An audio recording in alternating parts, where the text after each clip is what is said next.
સરસ વાત છે સાહેબ, વાત નાની છે. આપણા ભારતમાં બે વર્ગ છે, અતિ શ્રીમંત, અતિ પૈસાવાળા અને અતિ ગરીબ. એકને ખાવા ધાન નથી, એકને નાખીએ માગ નથી. બેયના વિચારો હરખા જ લ્યો. અતિ રૂપિયાવાળા વિચાર એમ જ કરે છે કે હું કરીએ તો ભૂખ લાગે, હું કરીએ તો ભૂખ લાગે, હું કરીએ તો ભૂખ લાગે. રૂપિયા બહુ છે પણ ભૂખ નથી લાગતી. ખાવાનું ઘણું છે પણ ભૂખ નથી લાગતી. શું કરીએ તો ભૂખ લાગે, શું કરીએ તો ભૂખ લાગે. ગરીબો એમ જ કહે છે કે ભૂખ લાગે પણ શું કરીએ. ભૂખ બહુ લાગે પણ કરવું શું. એટલે મારા કવિને લખવું પડ્યું કે શંકાનો નકશો લઈ શ્રદ્ધા સુધી જવું છે. નકશો શંકાનો છે, શ્રદ્ધા સુધી કેમ જવાય.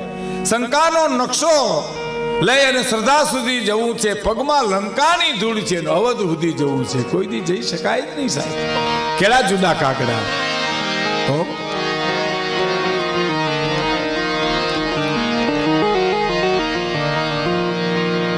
મન કેરી ગંગાજી માં ડૂબક્યું દઈ. આ ગંગાજી જાઓ નાવ તો ભગીરથી છે, માં ભગીરથી છે સાહેબ. હકડો કટકો હાડરો જો ગંગા તટ જાય તો માનવ કુળમાં કોઈ દી ભૂત ન હરજે ભાગીરથી સાહેબ. પ્રવાસમાં ભક્તિ ભળી જાય ને એટલે યાત્રા થઈ જાય. ભોજનમાં ભક્તિ ભળી જાય ને એટલે એ પ્રસાદ થઈ જાય. મકાનમાં ભક્તિ મળી જાય એટલે એ મંદિર થઈ જાય. હવે દાખલા તરીકે આમોદરાથી તમારે કોડીનાર જવું છે અને તમે શ્રી કૃષ્ણ શરણમ મમ, શ્રી કૃષ્ણ શરણમ મમ, શ્રી કૃષ્ણ શરણમ મમ કરતા કરતા કોડીનાર જાઓ તો કોડીનારની મારી તમારી યાત્રા છે. અને સીતારામ સીતારામ સીતારામ કરતા તમે તુલસી શ્યામ જાઓ તો તુલસી શ્યામની મારીને તમારી યાત્રા છે. બાકી બરફના ગાંગડા અને ઢેફલાના ડબરા ભરી હરદ્વાર ઋષિકેશ જાઓ તો પ્રવાસ છે. એમાં મળે નહીં કાંઈ. ઓલી યાત્રા કહેવાય. કારણ નામ સ્મરણ થયું છે. ઓલું તો નાસ્તા ભરીને ગયા હોય ત્યાં. નાસ્તામાં એવું હો, પહેલાં તો ટ્રેનમાં બધા લેતા ને નાસ્તા લઈ જતા. એમાં હું પ્રાણભાઈ, દિવાળીબેન, લાખાભાઈ ને અમે વખતે ટ્રેનમાં જતા. અમે તો વગર બાઈકે પ્રોગ્રામ કરેલા ને વર્ષોથી પહેલાં. હવે આ તમને બહુ સારી વાત એક કરું અમારા અનુભવની જેમ. હવે લાખાભાઈ રાજકોટથી બે, પ્રાણભાઈ, દિવાળીબેન અમે બધા જુનાગઢથી. પછી સૂકી ભાજી, થેપલા, ડબરા ભરી વિરમગામ ટ્રેન બદલવાની હોય ને તો ત્યાં ખાઈએ. આપણે બધાને સૌને ખબર છે પ્રવાસ કર્યો છે એને. હવે અમે તો જુનાગઢથી બે જેતલ જેતપુર આવતા તો ખાઈ ગયા હોય બધું, સૂકી ભાજી, થેપલા બધું. અને પછી રાજકોટથી લાખાભાઈ ચડે તે વાંકાનેરમાં એ પૂરું કરી નાખીએ. પછી મારા માનભાઈ ગઢવી હતા, બહુ આનંદી હતા. એની પછી હું બીજા દોરમાં વાતો કરીશ. એને મેં કીધું માનમામાં આ વિરમગામ આ બધા ડબરા ખોલીને બેસીએ ડબ્બામાં ને આપણે તો કાંઈ છે નહીં હતું તો અમે તો ઉલારી ગયા. મને કે ધીરજ રાખો ભાણુભા, ધીરજ રાખો, બધું થઈ રહે. હું ધીરે ધીરે કાંઈ છે નહીં, છે નું ધીરે ધીરે રાખે આમાં. તો કે નહીં તમે બેહો બેહો. એ ભાઈ વિરમગામ આવે ને એની પહેલાં એણે મારો હાથ લીધો. અહીં પાછળ વાતું પ્રોગ્રામ બંધ કરાવો ને, પાછળ વાતું અહીં સંભળાય પડદેથી. મારો હાથ લીધો. જોયું આ માનસિક જો સાયકોલોજી તમે જોજો, ભણેલો વર્ગ બેઠો છે એટલે આમ મારો હાથ લઈને આમ મીડિયા કરવા. આ રેખા જો અહીં જાય અને આ રેખા આને ભળે તો બેડો પાર. એમ 2-3 વાર કર્યું ને તો આ બીજા જે શેઠિયાઓ હતા ને જેની પાસે ભાતાના ડબરા હતા એ બધા હાથ મીંડા ગહવા એમ મીંડા સાફ કરવા. એટલે મારું ને લાખાભાઈનું જોઈને પછી એક શેઠમાં જે મુદ્દો હતો ને એનો હાથ લીધો માનભાઈ. અને આમ જોતા હોય કીધું કે કુટુંબ માટે તમે બહુ કરો પણ કુટુંબ જસ નથી આપતું. તમે તો કે હા નથી આપતું જરાય જરાય. એ તો હાવ સર્વ બધાને લાગુ પડે એવો પ્રશ્ન છે એમ. પછી હું કીધું વહેલા હોઈ જાઓ છો ને વહેલા ઉઠી જાઓ તો હા વહેલો હોઈ જવાનું. એ તો દેવા જેવી વાત છે ને, વહેલા હોઈ જાય વહેલા જ ઉઠે ને. છોકરા બહુ મોડા હુએ છે અને મોડા ઉઠે તો હા એ હાવ સાચી વાત. હવે મુદ્દાની વાત કરી. એકલા કોઈ દી ખાતા નથી તમે, હે કે એકલા કોઈ દી ખાતા નથી. એટલે મને એવું કીધું, મને કે હવે ડબરા ખોલે તો દીધા વિના રીએ નહીં. જો હવે થઈ ગયો હે મનના મંદિરમાં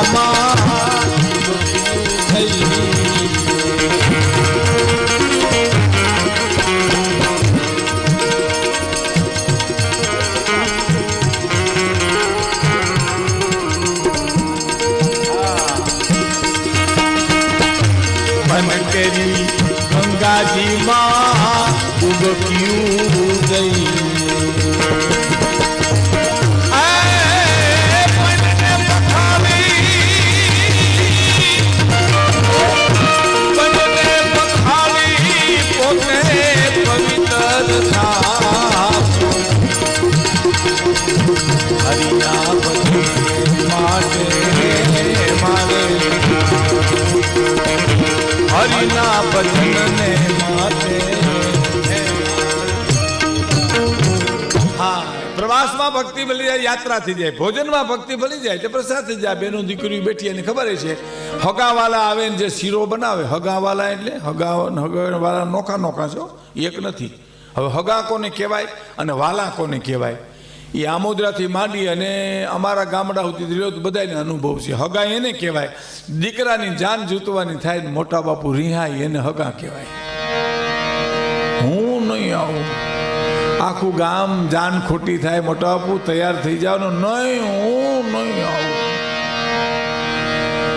આને હગા કહેવાય. અને ગામના પાદરમાંથી ઓચિતાનો નીકળ્યો ઢોલ હરણાય વાગે ને કે કા કોના લગન તો ફલાણા ભાઈનો દીકરો પણ ને તો કીધો મારો મિત્ર જીગર જાન મને કંકોત્રી લખાવીને રેજની લખી છે પણ મને મળી નહીં હોય, આમંત્રણ વિનાનો આવીને કામે લાગી જાય એને વાલા કહેવાય સાહેબ.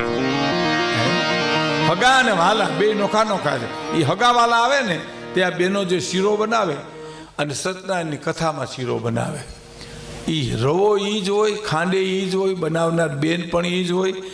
પણ સત્યનારાયણની કથાનો શીરો છે ને એને આંખે અડાડીને ખવાય ને ઓલો ઊભે ગળે ખવાય, કારણ કે વિટામિન વિનાનો છે એ ભાવ.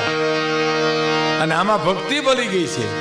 અને સત્યનારાયણનો કથા સાહેબ અટાણે તો બહુ કથા સપ્તાહ જેવી સત્યનારાયણની કથા હારા માણા કરે હો અટાણે.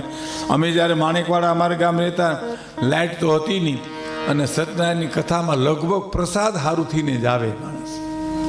અને વાંકા કરી અને બેઠા બેઠા એવા કરુણ હોકારા દે, અરે રે એમ કે કઠિયારો આવ્યો હજી પ્રસાદ કઈ આવે. તા તો વળી બીજો કોઈ ખૂણામાં જ બોલે, અરે રે હજી તો કલાવતી આવી પ્રસાદ કઈ આવે. હવે દીવાના અંજવાલા એટલે પ્રસાદ આવે તો તકલીફ કેવી થાય, શીરો ને ગંડેરી બે અંધારામાં મોટામાં હોઈ જાય. શીરો અને શેરડીની ગંડેરી બે મિક્સ હોઈ જાય મોઢામાં. હવે હું બારું કાઢું, હું અંદર જવા દેવું સાહેબ, આટલી મુસીબત થાય. પણ એમાં ભક્તિ ભળી જાય તો એ પ્રસાદ થઈ જાય. અને મકાનમાં ભક્તિ ભળી જાય તો એ મંદિર થાય. વિભીષણનું મંદિર જોયું હનુમાનજી લંકામાં સુંદરકાંડમાં અને કીધું કે આ મંદિર અહીં કોઈક સંત રહેતા છે સાહેબ, કારણ કે ભક્તિ હતી ત્યાં. હે આ ગંગાજી મેં તમને કીધું જાઓ ભગીરથી છે આમાં અમારા એક કુટુંબ હતા ને અમારા જુનાગઢમાં, એ ન્યા ગયા સારા હરાવણું કરવા માટે ત્યાં ગંગાજી. અને ગંગાજી ઓલા બ્રાહ્મણે કીધું ગંગાને કાંઠે તો કે 7 પ્રકારના ધાન લાવો, તો કે એક પ્રકારનું નહોતું તો બાપુજી ગુજરી ગયા. 7 પ્રકારના ક્યાંથી લાવી દેવા એ નથી તો ના તો ટકો કરો તો કે મારા બાપુ અડધા ગામના ટકા કર્યા, હું એક ન કરું તો ન હાલે. ગોરને મૂંઝવા, ગોરને સાહેબ ગોર બાપાને મૂંઝવા. અને ત્યાંથી આવ્યા પછી વળી મોટા ભાઈ નાના ભાઈને કે ગોર બાપાએ આપણું રાખ્યું બહુ, હા કોઈ રાખ્યું તો નાના ભાઈ કે આપણે ગોરનું બહુ રાખ્યું કે હું આપણે રાખ્યું તો 2 લોટીઓ રાખી ત્રાંબાની, તરભાણા રાખ્યા 3, ધોતિયાના જોટા 3 લઈ આવ્યા ત્યાંથી. હવે ત્યાંથી ઉપાડી આવે એ બીજાને હું દેવાના હતા સાહેબ. તો મન કેરી ગંગાજીમાં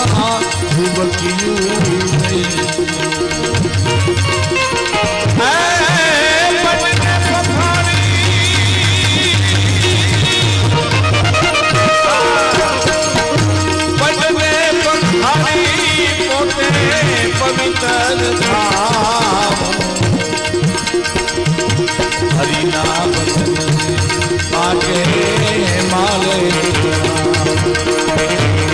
મારે ન જાવું હે મારો બના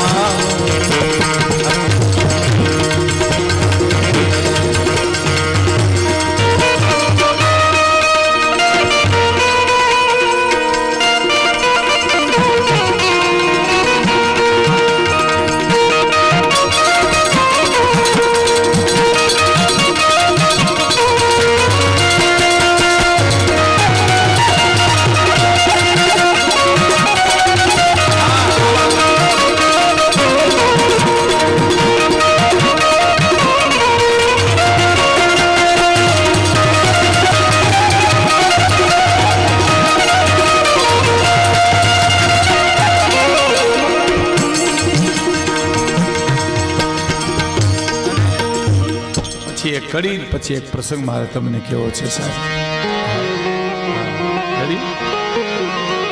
ઉપાધિનો અંચલો મારો કોને કરી એક દી.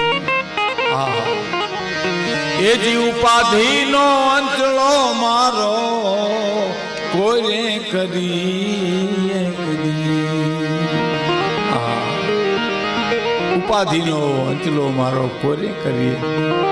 લોધિકા સ્ટેટના કુંવરીબાનું એક ગીત સરસ છે.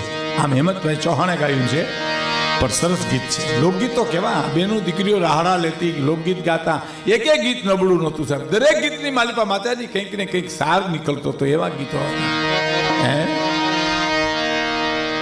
કે હું તો માન સરોવરની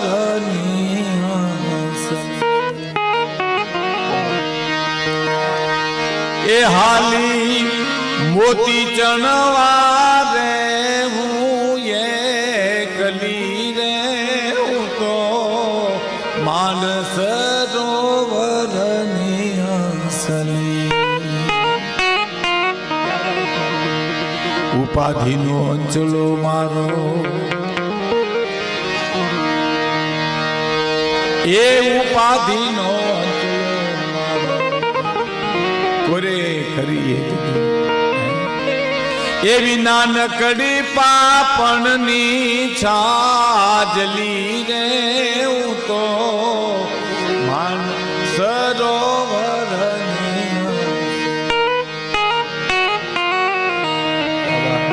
હું તો માન સરોવરની હંસલી સાહેબ. લોકગીત, ગીત એમાં સમર્પણ છે, એમાં આપવાની વાત છે. છેલ્લી કડી અને પછી એક પ્રસંગ આપને સામે હું રજૂ કરી દઉં. વાતો ગીતો બરાબર છે, પછી આપણે જે કાંઈ ભાવ ભેળિયા ગાઈ ત્યારે ઘોર કરજો.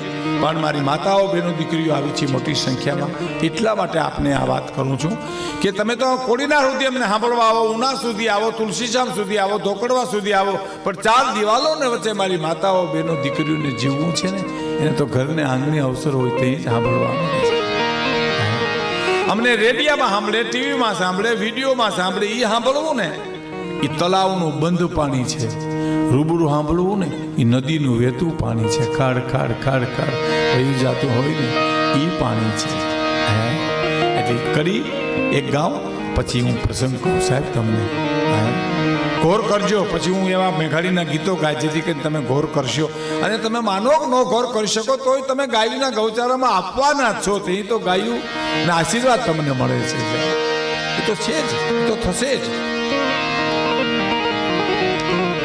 છેલ્લી કડી કહે હરિદાન હરિને માર્ગડે જહાલો. આમાં મને ચશ્મા નથી, ચશ્મા છે બે જોડી છે અને બહુ નંબરે વધારે છે. આમ ચશ્મા કાઢી નાખું ને એટલે આ ધબો નોમાં થઈ ગયો. આમાં કોણ ઉઠીને ઉયું જાય ને કોણ બેસી જાય મને ખબર નથી રહેતી. મને આ ચશ્મા છે એટલે. પણ હું બધાને હૃદયથી આવકારું છું. મારા કોઈ સંબંધી મિત્રો આવ્યા હોય ને હું એને બોલાવી ન શકું તો મને માફ કરે. હું મારે ચશ્મા ચડાવવા પડે. ચશ્માથી હું બોલી શકતો નથી, ગાઈ શકતો નથી, એ મારી એક નબળાઈ છે. એટલે હું બધા મિત્રોને મારા હૃદયથી આવકારું છું, સ્નેહથી આવકારું છું, પ્રેમથી આવકારું છું. આ છેલ્લી કડી અને પ્રસંગ સાંભળ્યું સાહેબ. કે કહે હરી દાન હરીને માર્ગડે જહાલો. હરિનો માર્ગ સાહેબ, મારા રામનો માર્ગ, મારા ઠાકોરનો માર્ગ, મારા મહાદેવનો માર્ગ, એને માર્ગે મારે જાઉં. કહે હરિદાન હરીને માર્ગડે જહાલો. અને હરીને માર્ગડે હું તમે હાલશું ને તો પશુ પક્ષી તમને મને મદદ કરશે સાહેબ. અને અધર્મને કેળે જો હાલશું ને તો પોતાના હામા પડશે, પોતાના વેરી થાય. દાખલા તરીકે રામ ધર્મને કેળે હાલ્યા તો જટાયુ પક્ષીએ મદદ કરી, વાંદર સેનાએ મદદ કરી, પશુ પક્ષીએ મદદ કરી. અને રાવણ અધર્મને કેળે હાલ્યો તો હગો ભાઈ હામો પીડ્યો સાહેબ, વિભીષણ હગો ભાઈ કહેવાય. રામે રાવણને માર્યો જ નથી હો, રામે રાવણને માર્યો જ નથી. રામ કિસી કો મારે નહીં, એસો પાપી નહીં એ મેરો રામ, અપને આપ મર જાતે હે કરકે કુડે કામ. સાહેબ ભગવાન કોઈને મારતો હોય છે? અને રાવણને વિભીષણે માર્યો છે સાહેબ. રામાયણ સાક્ષી પુરાવે છે. શું કે છે? 31 બાણ માર્યા ત્યાં સુધી માયાવી માથા આવી જતા રાવણને મામે. પછી વિભીષણ સામું જોયું. કોને? રામે. ભગવાન રામે વિભીષણ સામું જોયું કે હવે શું કરવું? તો કાંઈ નાભીમાં અમૃત કુંભ છે, ન્યા બાણ મારો તો અમૃત હુંકાય તો મરશે. કોણે માર્યો કયો જી મને? રાવણ મારે કોઈ અધર્મને કેડે હાલો એટલે પોતાના સામે પડે ને તમારો મારો વિનાશ કરે છે. પેલા આપણે ગામડાઓમાં આ ટપાલ પેટીમાં કાગળ આવતા ને એમાં સરનામા તમે વાંચ્યા છે, રામજી પ્રેમજીને પૂગે, અમે નહીં પૂગીએ, એને એના પૂગશે. આપણે ત્યાં એટલી તો કહેવાય કે ભાઈ તને તારા લેહે, બીજું હું અમારા નહીં. એમ ધર્મને કેળે હાલ્યા રામ તો પશુ પક્ષી મદદ કરી, અધર્મને કેળે રાવણ હાલ્યો તો હગો ભાઈ હામો પડ્યો સાહેબ.